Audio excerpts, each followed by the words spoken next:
வணக்கம், welcome to cook with Malathi. இன்னைக்கு நம்ம கிச்சனில் என்ன பார்க்க போகிறோன்னா, சப்பாத்திக்கு ஒரு நல்ல சைட் டிஷ் பார்க்க போகிறோங்க. வீட்டில் பார்த்தீங்கன்னா 2 கத்திரிக்காய் கம்மியாக இருந்தது. அதை வச்சு நான் ஒரு சைட் டிஷ் வந்து சப்பாத்திக்கு ட்ரை பண்ணுங்க. ரொம்ப நல்லா இருந்தது. அந்த ரெசிபியை நான் இன்னைக்கு சொல்கிறேங்க.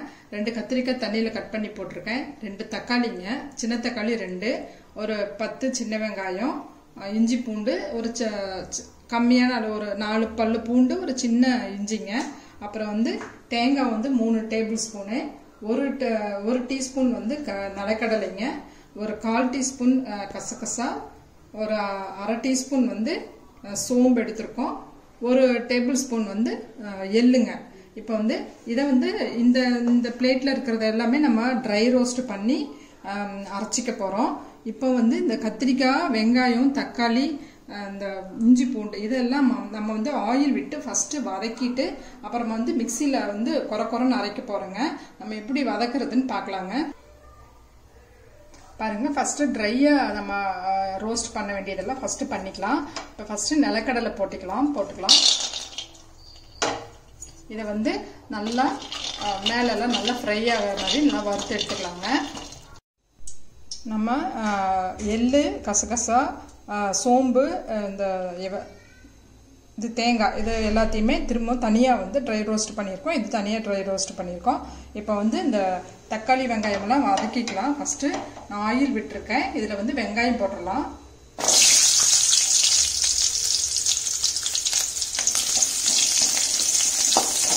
இது கூட ஒரு 4 கருவேப்பிலை போட்டுடலாங்க.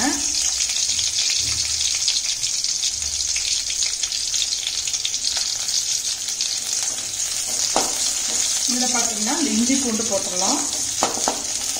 பார்த்தீங்கன்னா இது ரொம்ப வதங்க தேவையில்லைங்க. ஒரு பாதி வதங்கினோன்னா நம்ம அடுத்தது கத்திரிக்காயும் தக்காளியும் போட்டுடலாம்.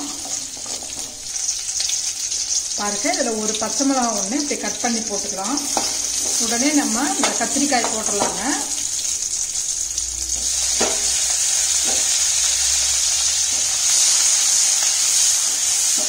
அடுத்தது தக்காளி போட்டுடலாங்க.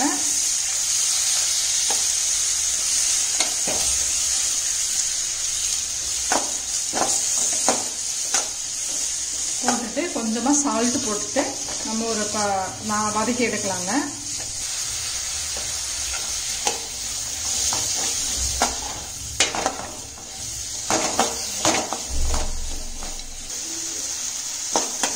இந்த அளவு வதங்கினா போதுங்க. பாருங்கள், ஒரு 1/4 வாசி வதங்கி இருக்குது. நம்ம இப்போ வந்து இதை ஆற வச்சுட்டு மிக்சியில் வந்து கொரன்னு அரைச்சி எடுக்கணுங்க. நம்ம ஆற வச்சிடலாங்க. இந்த தக்காளி வதக்கின தக்காளி வெங்காயம் இருக்கு இல்லைங்களா, அதை ஆறிடுச்சு. நான் மிக்சியில் போட்டு நான் அரைச்சிட்டு வந்துடுறேங்க. கொஞ்சம் நைஸாக அரைக்காமல் கொஞ்சம் கொரன்னு அரைக்கணுங்க. அரைச்சிட்டு வந்துடுவோம். பாருங்கள், நம்ம அரைச்சிருக்கிறோம். இந்த அளவு இருக்கணுங்க. பாருங்கள் எப்படி இது வந்து ஒரு மத்தில் போட்டு கடைஞ்ச மாதிரி இருக்குது இல்லைங்களா, இந்த மாதிரி இருக்கணுங்க. நைஸாக அரைக்கக்கூடாது. இந்த மாதிரி இப்போ நம்ம வந்து இதை எப்படி செய்கிறதுன்னு பார்க்கலாங்க. பாருங்கள், நம்ம ஆயில் விட்டுருக்கோம். அதில் வந்து இந்த மசாலாவை நம்ம டைரெக்டாக போட்டுறணும். பட்டை கிராம்பெலாம் போட தேவையில்லைங்க. இப்போ இதில் போட்டுடலாங்க.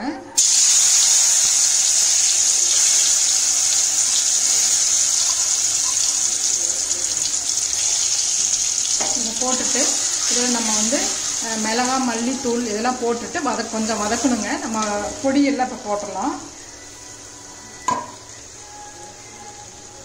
பார்த்தீங்கன்னா இதில் 1/4 டீஸ்பூன் கரம் மசாலா, 1/4 டீஸ்பூன் மஞ்சள்,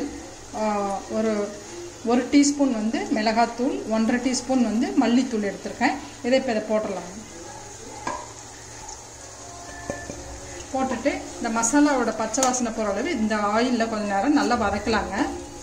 போட்டுடலாங்க. இதில் தேவையான அளவு இந்த மசாலாவுக்கு போட்டு இதை நல்லா வதக்கிட்டு அதுக்கு முன்னாடி நம்ம இந்த தக்காளி, இது தேங்காய் இருக்கு இல்லைங்களா, இந்த கடலை இதெல்லாம் வந்து நம்ம பொடி பண்ணிக்கலாங்க. இதை நல்லா இப்போ கொஞ்ச நேரம் இதை நல்லா ஆயிலில் வதக்கட்டுங்க. பாருங்க, இந்த மசாலா ஒரு 5 நிமிஷம் நல்லா வதக்கியிருக்கிறோம். பாருங்கள், இப்போ வந்து தேவையான அளவு தண்ணி விட்டுக்கலாம். கொஞ்சம் திக்காக இருக்கணுங்க. அதனால் தண்ணி வந்து ஒரு 1/2 டம்ளர் விட்டால் போதும். இந்த அளவு விட்டால் போதும். இப்போ இந்த தண்ணியில் கொஞ்ச நேரம் அப்படியே கொதிக்கட்டுங்க. நம்ம கொதிச்சதுக்கப்புறம் அந்த பொடி செய்ததை மேலே போட்டுட்டு நம்ம ஆஃப் பண்ணலாங்க. கொஞ்சம் நேரம் இந்த தண்ணியில் கொதிக்கட்டும். இந்த அளவு திக்னஸ் இருந்தால் போதுங்க. கொஞ்சம் நேரம் கொதிக்கட்டுங்க. பாருங்கள், இது வந்து நல்லா அந்த நம்ம மசாலா போட்டு தண்ணி ஊற்றிருந்தோம். அது கொதிச்சுட்டு நல்லா பச்சை வாசனை போயிடுச்சு. இப்போ வந்து நம்ம அந்த பொடி செஞ்சோம் இல்லைங்களா மிக்சியில், அதை போட்டுடலாங்க. தண்ணி ஊற்றாமல் தான் பொடி செய்யணும். நான் அதே மிக்சியில் போட்டதுனால இப்படி இருக்குது. இப்போ வந்து இதை நல்லா நம்ம மிக்ஸ் பண்ணி விட்டுலாங்க. இதுக்கு மேலே தண்ணி ஊற்ற உங்களுக்கு இந்த அளவு இருக்கணும்னா அப்படியே விட்டுருங்க. இல்லை கொஞ்சம் வேணும்னா நீங்கள் ஒரு 1/2 டம்ளர் தண்ணி விட்டுட்டு சும்மா ஒரு 2 மினிட்ஸ் கழித்து நம்ம ஆஃப் பண்ணிக்கலாங்க. பாருங்கள், இந்த பொடி போட்டதுக்கப்புறம் கொதிக்கக்கூடாதுங்க. ஒரு 2 மினிட்ஸ் மட்டும் சும்மா ஜஸ்ட் இருந்துட்டு அடுப்பில் வச்சுட்டு நம்ம ஆஃப் பண்ணிடலாங்க.